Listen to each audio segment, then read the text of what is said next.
దుక్కులు దున్నిన రైతులు ఖరీఫ్ సాగుకు రెడీ అవుతున్నారు. డిమాండ్ ఉన్న పత్తి విత్తన రకాలను బ్లాక్ చేసి కృత్రిమ కొరత సృష్టిస్తున్నారు వ్యాపారులు. ధనార్జనే ధ్యేయంగా రైతులను నిలువునా దోపిడీ చేస్తున్నారు. వరంగల్ జిల్లాలో అధిక ధరలకు పత్తి విత్తనాల అమ్మకాలపై స్పెషల్ స్టోరీ.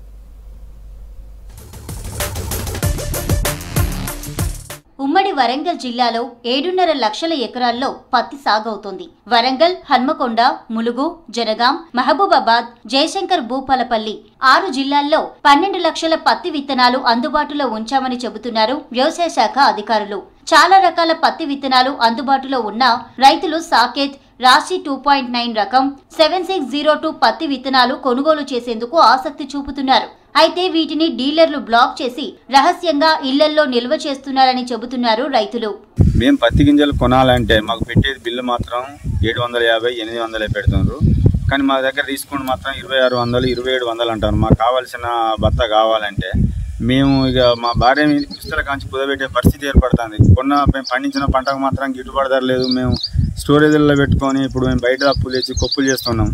కనీసం మాకు ఎంత ఈ రైతులకు ఎన్ని బ్యాగ్ సైజ్ సరిపోతాయి, ఎన్ని బత్తలు అయితే ఆసాంలకు అందుతాయి అనేది తెలియకుండానైతే లేదు. గవర్నమెంట్కు తెలుసు ఆల్రెడీ.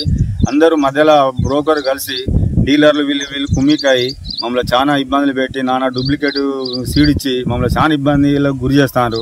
దయచేసి అట్లా కాకుండా వాటిని అన్నింటిని అరికట్టి మాకు న్యాయం చేకూర్చాలని మేము ప్రభుత్వానికి విజ్ఞప్తి చేస్తూ విత్తనాలను సరఫరా చేయాల్సిన అవసరం ఈ రాష్ట్ర ప్రభుత్వం మీద, వ్యవసాయ శాఖ మీద ఉంది. కానీ ఆచరణలో చూస్తే ఏందని చెప్పేసి అంటే ఈరోజు రాష్ట్రంలో 1,63,63 ఎకరాల పైన పంటలు పండితే అందులో మొదటి పంటగా పత్తిని సాగు చేస్తున్న పరిస్థితి ఉంది. ఆ పత్తికి ఎంత విస్తీర్ణంలో సాగు చేస్తారో అంత సరిపడా విత్తనాలని సమకూర్చాల్సినటువంటి వ్యవసాయ శాఖ ప్రభుత్వం పూర్తిగా విఫలమైందని చెప్పొచ్చు. ఉమ్మడి వరంగల్ జిల్లా వ్యాప్తంగా 900 సీడ్స్, ఫర్టిలైజర్స్ షాపులున్నాయి. అయితే డిమాండ్ ఉన్న పత్తి విత్తనాలను డీలర్లు కృత్రిమ కొరత సృష్టిస్తున్నారని ఆరోపిస్తున్నారు రైతన్నలు. 450 గ్రాముల పత్తి విత్తనాల ప్యాకెట్ 864 రూపాయలకు అమ్మాల్సి ఉండగా 1800 నుంచి 2500 వరకు బ్లాక్ లో అమ్ముతున్నారని చెబుతున్నారు. మామూలుగా పేపర్ స్టేట్మెంట్ల వరకు ఉంటే సరిపోదు, తనిఖీలు చేయాలి. ఇంటెలిజెన్స్ ఉన్నది, ప్రతిదీ రిపోర్ట్ తీసుకుంటుంది కదా గవర్నమెంట్. ఇంటెలిజెన్స్ వాళ్ళకి తెలియదా? రైతులు ఏం మాట్లాడుకునేది ఏంటిది ఎన్నుకుంటే ఇంటూ అంటారు కదా. మరి ఈరోజు రైతుల పరిస్థితి ఏంది? 2600, 2700 రూపాయల చొప్పున ఒక బ్యాగ్ అమ్మిన తర్వాత రైతుకి ఇప్పుడే ఆల్రెడీ పండిన పంటకే గిట్టుబాటు ధర లేక ఏసీలలో పెట్టి రైతులు బంగారం అన్ని విధాలుగా తాకట్లు పెట్టి ప్రైవేట్ అప్పులు తెచ్చి తాకట్లు పెట్టి ఇబ్బందులు పడతారు. కాబట్టి అధికారులు వెంటనే దీనిపై బ్లాక్ మార్కెట్ ను చర్య తీసుకొని క్రిమినల్ పీడీ యాక్ట్ అంటారు. పీడీ యాక్ట్ పేపర్ల వరకు, ప్రకటనల వరకే జరుగుతుంది తప్ప ఏ ఫర్టిలైజర్ ఓనర్ మీద, దొంగల మీద ఇప్పటి వరకు పెట్టినట్టయితే ఇక్కడ కనిపించలేదు. డిస్ట్రిబ్యూటర్లే మాకు ఈ రేటుకి అమ్ముతా ఉన్నారు, మాకు వచ్చే లాభం ఓన్లీ 100 రూపాయలు మాత్రమే అని చెప్తా ఉన్నారు.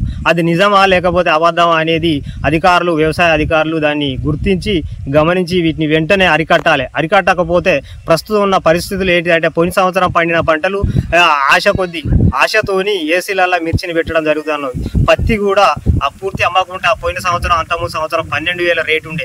ఆ రేటు పూర్తిగా పడిపోయి 12,000 నుంచి 6,900, 7,000 రూపాయలకు రావడం జరిగింది. పత్తి విత్తనాలు బ్లాక్ చేసి అమ్ముతున్నారనే సమాచారంతో టాస్క్ ఫోర్స్ అధికారులు హనుమకొండ, వరంగల్ జిల్లాల్లోని సీడ్స్, ఫర్టిలైజర్ షాపులు, ఓనర్ల ఇండ్లలో తనిఖీలు చేశారు. బొల్లికుంట రామకృష్ణాపురంలోని Mahalakshmi Seeds and Fertilisers, Warangal station రోడ్డులోని Ushodaya, Mary Mata, old grain market సమీపంలోని రఘురామ సీడ్స్ ఫర్టిలైజర్స్, నడికూడ మండలం వెంకటేశ్వర పల్లి షాపుల్లో సోదాలు చేసి 6,85,000 సీడ్స్ సీజ్ చేశారు.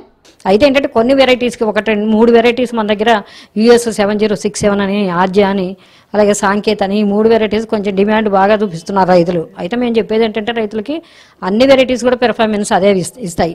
మనం ముఖ్యంగా ఏంటంటే వాళ్ళకున్న భూసారాన్ని బట్టి, అలాగే వాళ్ళు వేసుకునే ఎరువులు బట్టి, అంటే రెగ్యులర్ ప్రాక్టీసెస్, మేనేజ్మెంట్ ప్రాక్టీసెస్ ఎవరైతే మంచిగా చేసుకుంటారో, నీటి వసతి ఉండి అవన్నీ ఉండి అట్లాంటి వాళ్ళకి మనకి కొంత ఎక్కువ దిగుబడి రావడానికి అవకాశం ఉంటుంది, ఏ వెరైటీ అయినా కూడా.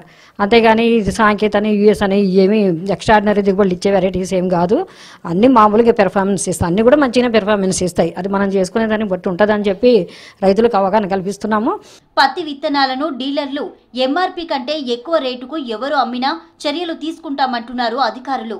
రైతులు విత్తనాల విషయంలో దిగుబడి వచ్చే అనువైన హైబ్రిడ్ రకాలు ఎంపిక చేసుకోవాలన్నారు. రైతులు విత్తన ప్యాకెట్ బిల్లును పంటకాలం పూర్తయ్యే వరకు భద్రపరచుకోవాలన్నారు. విత్తనాల కొరత అంటే ఒకటే వెరైటీ అంటే మనకి ఏది కూడా అందరు రైతులు కూడా ఒకటే వెరైటీ సప్లై చేయడానికి ఉండదు. అన్ని వెరైటీస్ కూడా డీలర్స్ బ్లాక్ చేసి అమ్ముతున్నారు. అంటే కొంత మేము టాస్క్ ఫోర్స్ టీమ్స్ కూడా ఏర్పాటు చేయడం జరిగింది, విజిలెన్స్ కూడా. అయితే వీళ్ళు కొంత మాకు దొరికింది ఏంటంటే మనకి మార్కెట్లో వాళ్ళు రైతుల బిల్లులు ఉన్నాయి కానీ అది వాళ్ళ ఇళ్లలో దొరికినాయి. సో దీన్ని బట్టి చూసేది ఏంటంటే కొంత అధిక రేటుకి అమ్ముకోవడానికి, బ్లాక్ చేసి అమ్ముకోవటానికా లేకపోతే వాళ్ళు తెలిసిన వాళ్ళకి ఇవ్వటానికా అనేది ఏదైనా కూడా అనాథరైజ్డ్ ప్రెమిసెస్లో వాళ్ళు కొంత నిల్వ చేశారు కాబట్టి అది 420 కేసు చేయడం జరిగింది. మన దగ్గర దాదాపు 3 జరిగాయి. ఒకటి ఏంటంటే బిల్లులు సరిగ్గా ఇవ్వనందుకు అది కొంత స్టాక్ డిటైన్ చేయడం జరిగింది. ఇక విత్తనాలు బ్లాక్ చేసి అమ్ముతున్న డీలర్లపై కఠిన చర్యలు తీసుకోవాలంటున్నారు రైతులు.